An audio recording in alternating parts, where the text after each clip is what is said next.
Okay. The night Todd proposed to me, I thought I was getting dumped. So when he went on bended knee, I assumed he threw out his back. When I looked down at him, he was holding an open jewelry box, and I was petrified. See, his family is in law enforcement. I mean, really into the law. And my family is more into breaking it. I knew my family would never change, but I never wanted my family dynamic to change him. And I expected him to run. Within the first month of our dating, my sister's husband went missing. He had been missing for 3 days when we found out he was shot and killed by the LAPD. At the same time, Todd was on a Mexican vacation with his entire family. See, Todd is a criminal justice major. His father is retired ATF. One brother is a detective. Another brother is a firefighter. And his godfather is a retired police commissioner. And they were all together. I had never met them. He knew of Maurice's disappearance, but now I would have to tell him the truth of what happened. I knew phoning him while he was on a Mexican beach with his law-abiding family, who I had still yet to meet, to inform him that my brother-in-law was shot and killed in an officer-involved shooting would probably be misunderstood. I could only imagine what they would think of the situation and of Todd's new LA girlfriend and her family. So I expected him to run. So, like ripping off a Band-Aid, I decided to pick up the phone and make the call to inform Todd.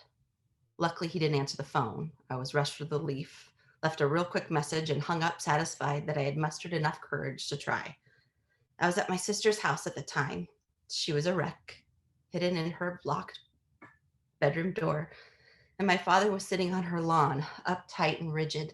I watched as he overly aggressively pulled weed by weed out of her lawn. I walked over and just sat next to him. I asked him if he was okay. His reply, I don't fucking know. And I didn't either. So we just sat there and breathed. It was a subtle moment, but the best we could do to surface the confusion that would become the place of our lives would exist in for years to come. Our silence was broken with the phone ringing. I knew it was Todd. I turned to my dad and said, I think I'm going to get dumped right now. My father supportedly replied, probably. I nodded and reluctantly walked over to the phone to face the music. Instead, Todd's response was, I'm on the next flight. Sorry. He never ran. The next few years were emotional, intense, and crazy, but he never ran. At times, I felt like he should. His life, our life, together flashed before my eyes when he was before me on bended knee. For this entire time, all this running through my mind, he was still on bended knee. And he interrupted my thoughts by saying, I think people are thinking you're saying no. Are you going to say no? And all I could say is, are you sure?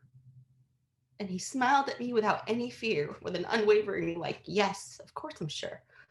And I looked into the confidence in his eyes. At the exact moment, I realized the fear in mine. And I saw his strength. And at that moment, I thought maybe instead of my love negatively affecting him, just maybe his love can positively affect me. I knew our bond was stronger than any insanity that surrounded us. And I knew I wanted it. So I said yes. And the one woman who was still watching, because it took so long for me to answer, clapped. And after the show, I'm going to go downstairs and spend my 10th wedded Valentine's Day with the love of my life. Every day, so grateful he asked.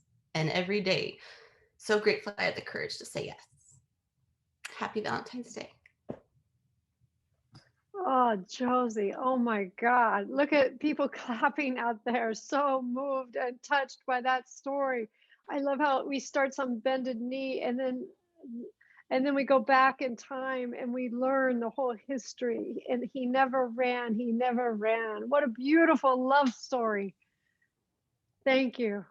Thank you for that, Josie.